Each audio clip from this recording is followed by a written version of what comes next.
ইনিংসে লিটন দা যখন আগ্রাসী ব্যাটিং করতেছে, আমার চিন্তা ছিল যে ওনাকে যতটুকু সঙ্গ দেওয়া যায় আর কি।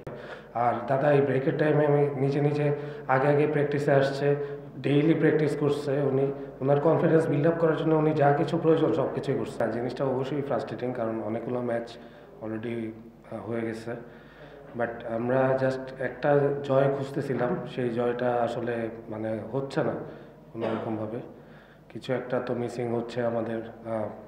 আসলে আমরা আগের ম্যাচে ভালো একটা টোটাল করছিলাম, এই ম্যাচেও চিন্তা ছিল যে ভালো একটা টোটাল করে আমরা অপোনেন্টকে দিব, বাট অ্যাকচুয়ালি হয় না আর কি। প্রবলেমটা আসলে তো বোলিং ডিপার্টমেন্টে একজন দুজন বোলার শর্ট মুস্তাফিজের সঙ্গে মানে জুটি বেঁধে বোলিং করার, যেটা আপনি যেমন আজকে জুটি বেঁধে ব্যাটিং করলেন, মানে মুস্তাফিজকে সঙ্গ দেওয়ার মতো কোনো প্রপার বোলার নেই, জিনিসটা কি ফিল করছেন আপনারা? মানে বোলিং নিয়ে তো মেইনলি আপনাদেরকে ভোগাচ্ছে। না, এরকম না, দেখেন আসলে রাতের বেলা খেলায় অনেক ডিউ হয়। তো এইবার আমি নিজেও আজকে ফিল্ডিং করলাম, দেখলাম যে অনেক বেশি পরিমাণে ডিউ ছিল। তো বল আসলে গ্রিপ করাটা রাতের বেলা কষ্টকর হয়ে যাচ্ছে, এইটা একটা মানে। আর আমাদের বলাররা আমার আমার মনে হয় যে হয়তো আমরা লাইন অ্যান্ড লেনটা ঠিক মতো আর কি ধরে রাখতে পারতেছি না। আপনার ইনিংসটা অনেকদিন পর মানে প্রায় বলতে গেলে 2-2.5 বছর পর বিপিএলে ম্যাচ পেলেন, ফিরেই 50, অবশ্যই আপনার জন্য স্বস্তি দেওয়া, কিন্তু ইনিংসটা বিল্ড আপ করতে আপনাকে স্ট্রাগল করতে হয়েছে এবং বেশ দেখে শুনে খেলতে হয়েছে শুরুর দিকে। তো আপনার ইনিংসটা নিয়ে একটু যদি বলেন। না দেখেন, আমি ন্যাশনাল টিম থেকে বাদ পড়ার পরে আমি কোনো টি-20 টুর্নামেন্টও খেলতে পারিনি, কোনো ম্যাচও খেলতে পারিনি। তো এটা আসলে আমার জন্য একটা ফেরার মতো ছিল যে আমি নতুনভাবে নিজেকে কীভাবে করব। তো ইনিংসে লিটন দা যখন আগ্রাসী ব্যাটিং করতেছে, আমার চিন্তা ছিল যে ওনাকে যতটুকু সঙ্গ দেওয়া যায় আর কি, যতটুকু বড় করা যায় আর কি।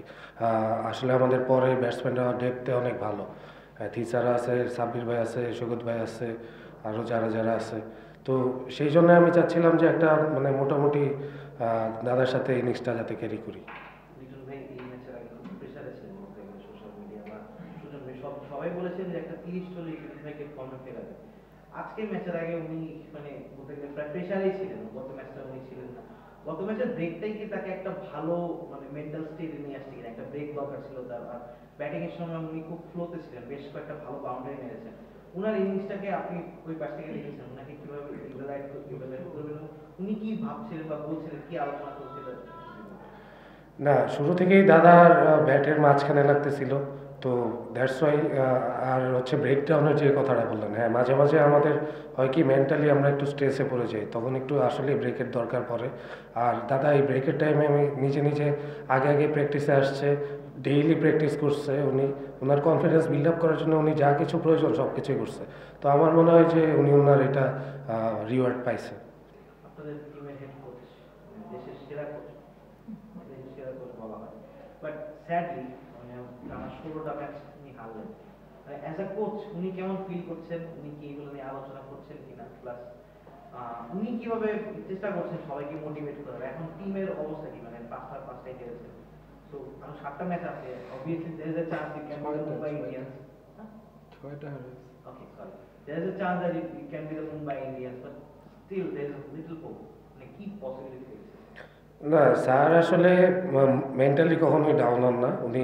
যাই কিছু হোক, মানুষের জীবনে এরকম হইতেই পারে। আর আমরা মাঠে খারাপ খেলতেছি দেখে এই হারতেছি, ওনার আসলে এই জায়গায় কোনো বলা গেছে না। উনি প্ল্যান দিয়ে দিচ্ছে, বাট আমরা এক্সিকিউট করতে পারতেছি না আনফর্চুনেটলি। তো এই জন্যই আর কি হচ্ছে না। উনি আসলে মানুষ হিসাবে কিছুটা ফ্রাস্ট্রেটেড হইতেই পারে, বাট আমার মনে হয় না সেটা আমাদের উপরে উনি আসতে দেন। উনি আমাদেরকে যথেষ্ট মোটিভেট করতেছেন, যথেষ্ট পরিমাণে গাইড করতেছেন, প্ল্যান দিতেছেন।